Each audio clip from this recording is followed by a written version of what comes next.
শুরু হলো 12 দিন ব্যাপী দশম বর্ষ পানিহাটি উৎসব ও বইমেলা। শনিবার সন্ধ্যায় সোদপুর অমরাবতী খেলার মাঠে প্রদীপ প্রজ্বলনের মাধ্যমে উৎসবের বর্ণাঢ্য শুভ সূচনা করলেন রাজ্য বিধানসভার মাননীয় স্পিকার বিমান বন্দ্যোপাধ্যায়। পাশাপাশি এদিন উৎসব প্রাঙ্গণে বইমেলার উদ্বোধন করা হয়। রাজ্য বিধানসভার স্পিকার ছাড়া এদিনের উদ্বোধনী অনুষ্ঠানে হাজির ছিলেন রাজ্যের কৃষিমন্ত্রী শোভনদেব চট্টোপাধ্যায়, দমদমের সাংসদ সৌগত রায়, ব্যারাকপুরের সাংসদ পার্থ ভৌমিক, প্রাক্তন মন্ত্রী তথা হাবড়ার বিধায়ক জ্যোতিপ্রিয় মল্লিক, উৎসব কমিটির সভাপতি তথা বিধানসভার মুখ্য সচেতক নির্মল ঘোষ, কলকাতা বইমেলার মুখ্য কর্তা ত্রিদীপ চট্টোপাধ্যায়, সুধাংশু দে, পানিহাটি পৌরসভার উপপুর প্রধান সুভাষ চক্রবর্তী, মূল সংগঠক তীর্থঙ্কর ঘোষ সহ বিশিষ্টজনেরা। উৎসব চলবে আগামী 31শে ডিসেম্বর পর্যন্ত। সংগঠকদের পক্ষ থেকে জানানো হয়েছে, উৎসব চলাকালীন প্রতিদিন মুম্বাই এবং কলকাতার নামিদামি শিল্পী এবং চলচ্চিত্র শিল্পীদের নিয়ে থাকছে নানান সাংস্কৃতিক অনুষ্ঠান।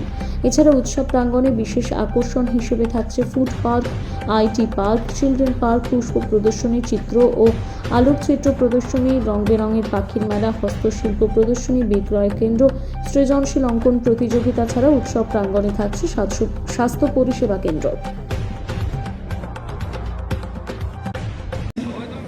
সেই দেবতাদের পুজো, দেবতা দু রকম, একটা পৌরাণিক, একটা লৌকিক।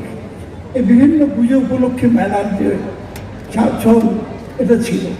তখনকার অর্থনীতি অনেকটা নির্ভর করত এই মেলার উপরে, অর্থাৎ বিভিন্ন পুজো উপলক্ষে বিভিন্ন লোক যারা উৎপাদন করতো নানা জিনিস, সেইগুলো নিয়ে এসে সেখানে বিক্রি করতো এবং গরিবের হাতে পয়সা যেত।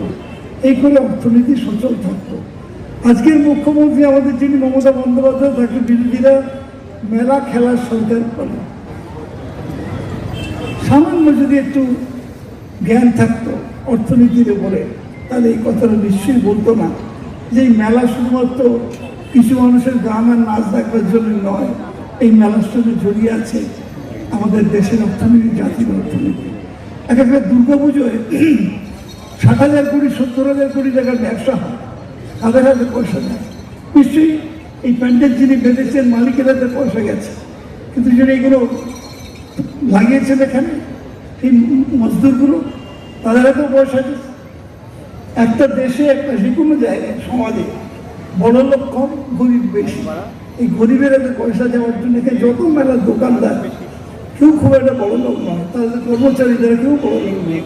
অতএব এখানে যারা মেলা করেন শুধু কিছুমাত্র আনন্দ দানের জন্য নয়, মেলার পেছনে একটা অসাধারণ অর্থনীতির কথা লুকিয়ে আছে, যা আমাদের যুগ যুগান্তের ইতিহাসের সঙ্গে জড়িত। আমি এইটুকু বলে জেআইএসের কর্ণধার, ডেন্টাল মেডিকেল কলেজ এবং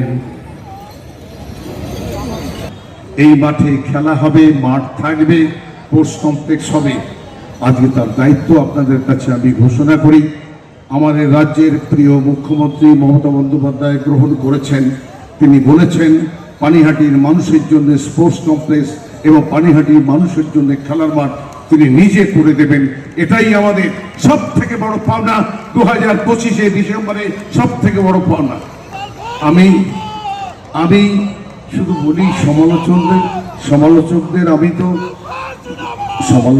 আমি তো গণতন্ত্র রয়েছে, স্বাধীনতা রয়েছে, আমি তো আটকে দিতে পারি না। কিন্তু সমালোচকদের একটু ভেবে দেখা দরকার যে মানুষটিকে তুমি সমালোচনা করছো, সেই মানুষটি প্রায় 55 বছর ধরে অ্যাক্টিভলি পানিহাটির সামাজিক পরিস্থিতির সঙ্গে, রাজনৈতিক পরিস্থিতির সঙ্গে, অর্থনৈতিক পরিস্থিতির সঙ্গে, উন্নয়নের সঙ্গে এই মানুষটি যুক্ত আছে। কি ছিল সোদপুর, কি ছিল পানিহাটি, আগরপাড়া, পানশিলা, ঘোলা। আজকে মানুষ প্রতি বাড়িতে পানীয় জল পৌঁছে দিয়ে আমরা কৃতজ্ঞ, এটা মমতা লাগছে। তিনি এত সুন্দর রাস্তা দিয়েছেন, আলো দিচ্ছেন, যেটা বাংলার মুখ্যমন্ত্রী মমতা বন্দ্যোপাধ্যায়ের কৃতিত্ব। এই কদিনের মধ্যে আমাদের প্রায় 70 কোটি টাকার কাজ হবে। কি হবে? পথশ্রীতে 40 কোটি টাকা পানিহাটিকে দিয়েছে রাস্তা, সমস্ত ওয়ার্ডের রাস্তাগুলোকে সংস্কার করে নতুন করে গড়ার জন্য। আমার পাড়া আমার সমাধানে 30 কোটি টাকা খড়দহ এবং পানিহাটিকে মিলে দিয়েছে 35টি ওয়ার্ডকে, আর দিয়েছেন 100 কোটি টাকা, যেটা দ্বিতীয় জল প্রকল্প, ওই রেডিমেড সেন্টার ওই শ্রীনিকেতনের সামনে ঠাকুর কর্নারে তৈরি হচ্ছে, আর ভিত্তিবস্তু স্থাপন হচ্ছে, দ্রুত গতিতে চলছে। উন্নয়নের পারিহাটি, উন্নয়ন হলে তো সমালোচনা থাকবেই। আমি সমালোচনাকে মুক্তির মালার মতো গলায় পড়ে রাখি।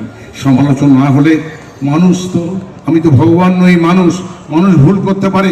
সমালোচকদের যদি শ্রদ্ধা করতে হয়, তাদের উপরে বিশ্বাস রাখতে হয়, তাদের থেকে পথ নির্দেশ নিতে হয়। সমালোচকদের আমি শ্রদ্ধা করি, তাদেরকে আমার জীবনের সাথী হিসেবে গ্রহণ করে আজকের পানিহাটি উৎসব বইমেলার শুভ উদ্বোধনীতে আমাদের একটু পরেই আমার পশ্চিমবঙ্গ বিধানসভার অধ্যক্ষ মাননীয় স্পিকার সাহেব আর কিছুক্ষণের মধ্যেই আসবে।